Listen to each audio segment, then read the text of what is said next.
Assalamualaikum warahmatullahi wabarakatuh. Hai, terima kasih ya sudah nonton video ini dan selamat datang kembali di sosial media bagian pengadaan barang dan jasa Sekretariat Daerah Kabupaten Penukal Abab Lematang Ilir. Sesuai janji di video pertama, aku akan jelaskan tentang proses pengadaan barang dan jasa pemerintah. Mari kita review dulu materi di video sebelumnya. Pemerintah mengenal dua cara pengadaan, yaitu melalui swakelola dan melalui penyedia.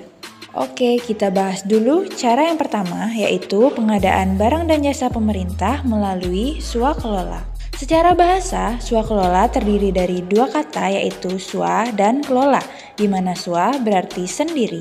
Jadi, swakelola berarti mengelola sendiri.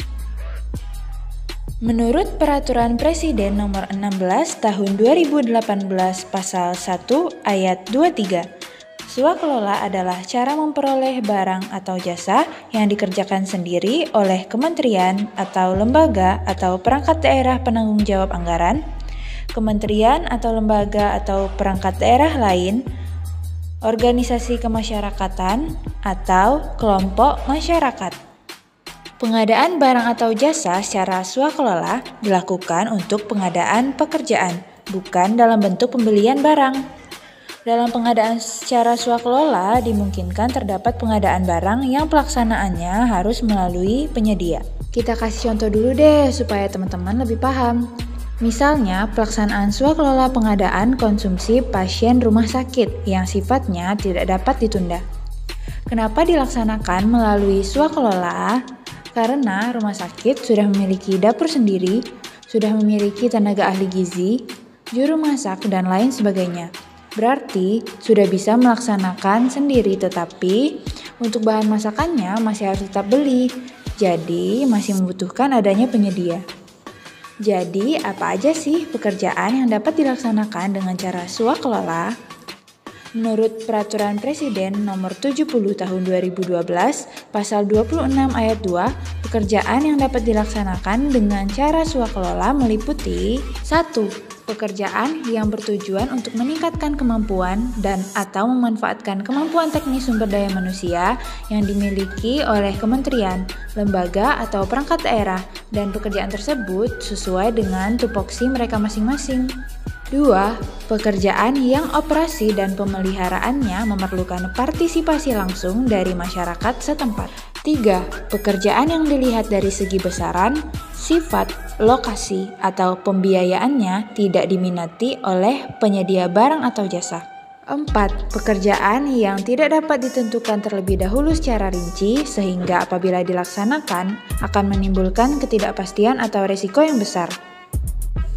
5. Penyelenggaraan diklat, kursus, penataran, seminar, lokakarya, atau penyuluhan. 6. Pekerjaan untuk proyek percontohan dan survei yang bersifat khusus untuk pengembangan teknologi yang belum dapat dilaksanakan oleh penyedia.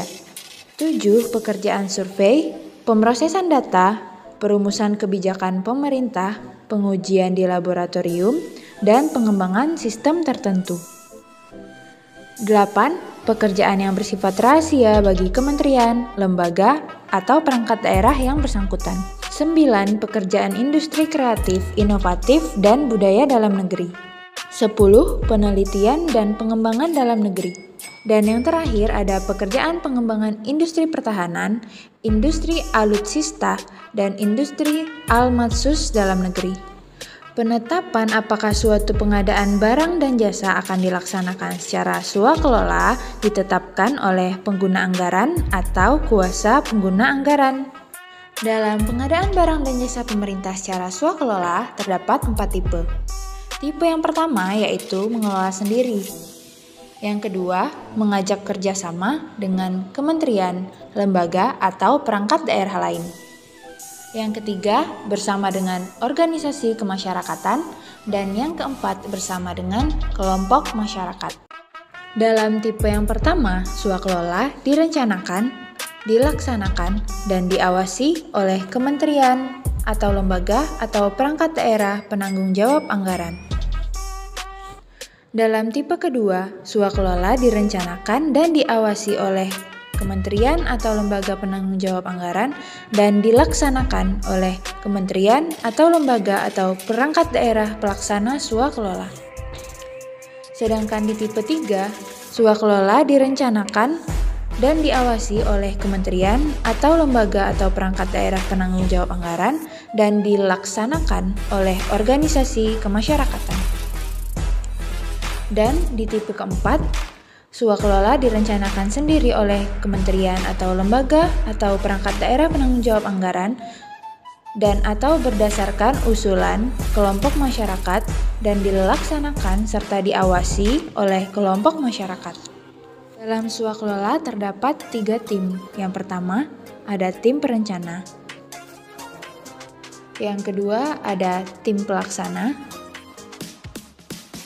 Dan yang ketiga, ada tim pengawas. Yuk langsung aja kita menuju ke prosedur swakelola. Prosedur swakelola meliputi 3 kegiatan. Yang pertama yaitu perencanaan, yang kedua pelaksanaan, dan yang ketiga pengawasan dan evaluasi.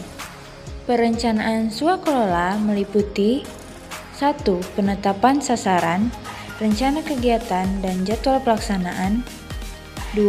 Perencanaan teknis dan persiapan metode pelaksanaan yang tepat agar diperoleh rencana keperluan tenaga, bahan, dan peralatan yang sesuai. 3. Penyusunan rencana keperluan tenaga, bahan, dan peralatan secara rinci serta dijabarkan dalam rencana kerja bulanan, rencana kerja mingguan, dan atau rencana kerja harian. Dan 4. Penyusunan rencana total biaya secara rinci dalam rencana biaya bulanan dan atau biaya mingguan. Kegiatan selanjutnya yaitu pelaksanaan swakelola yang terdiri dari 1. Pelaksanaan rencana kerja, 2. Pengadaan bahan, jasa lainnya, peralatan atau suku cadang dan atau tenaga ahli perseorangan, 3. Pembayaran, 4. Pelaporan kemajuan pekerjaan dan dokumentasi, 5. Pelaporan realisasi pekerjaan, dan 6. Penyerahan hasil pekerjaan. Seluruh tahapan pelaksanaan swakelola tersebut berlaku untuk seluruh tipe swakelola. Namun terdapat perbedaan pada cara pembayarannya. Apakah itu perbedaannya? Mari kita bahas satu persatu. Jika pelaksana swakelola adalah kementerian atau lembaga atau perangkat daerah penanggung jawab anggaran, maka uang persediaan atau uang muka kerja diajukan untuk kegiatan yang bukan beban tetap dan dipertanggungjawabkan secara berkala paling lambat 30 hari setelah diterima. Jika pelaksana swakelola adalah kementerian atau lembaga atau perangkat daerah lain, maka instansi pemerintah lain ini dapat mengajukan uang persediaan atau uang muka kerja untuk kegiatan beban sementara dan dipertanggungjawabkan secara berkala paling lambat 30 hari setelah diterima. Jika pelaksana swakelola adalah kelompok masyarakat, maka penyaluran dana kepada kelompok masyarakat dilakukan secara bertahap dengan ketentuan 1. Diberikan 40% dari keseluruhan dana apabila kelompok masyarakat telah siap melaksanakan swakelola. 2. Diberikan 30% dari keseluruhan dana apabila pekerjaan telah mencapai 30% dan 3. Diberikan 30% dari keseluruhan dana apabila pekerjaan telah mencapai 60%. Dan yang terakhir yaitu kegiatan pengawasan dan juga evaluasi. Pengawasan pekerjaan swakelola dilakukan oleh tim pengawas untuk mengawasi pekerjaan mulai dari persiapan sampai akhir pelaksanaan pekerjaan swakelola yang meliputi 1. Yaitu pengawasan administrasi, 2. Pengawasan teknis yang meliputi pengawasan terhadap bahan, pengawasan terhadap penggunaan peralatan, dan pengawasan terhadap penggunaan tenaga ahli. 3. Pengawasan keuangan, dan apabila dari hasil pengawasan ditemukan penyimpangan, maka pejabat pembuat komitmen harus segera mengambil tindakan. Aktivitas evaluasi pelaksanaan swakelola terdiri dari 1. Tim pengawas melakukan evaluasi setiap minggu terhadap pelaksanaan pekerjaan yang meliputi A. Pengadaan dan penggunaan material atau bahan, B. Pengadaan dan penggunaan tenaga kerja atau tenaga ahli, C. Pengadaan dan penggunaan peralatan atau suku cadang, D. Realisasi keuangan dan biaya yang diperlukan, E. Pelaksanaan fisik, dan F. Hasil kerja setiap jenis pekerjaan. Kemudian, dari hasil evaluasi tersebut, penanggung jawab memberikan masukan dan rekomendasi untuk memperbaiki dan meningkatkan pelaksanaan pekerjaan swakelola selanjutnya. Oke, itu tadi penjelasan tentang pengadaan barang dan jasa pemerintah dengan cara swakelola. Seperti biasa, kalau kalian ada pesan dan saran, boleh langsung tinggalkan di komentar. Sampai jumpa lagi, see you on the next video, dan wassalamualaikum warahmatullahi wabarakatuh.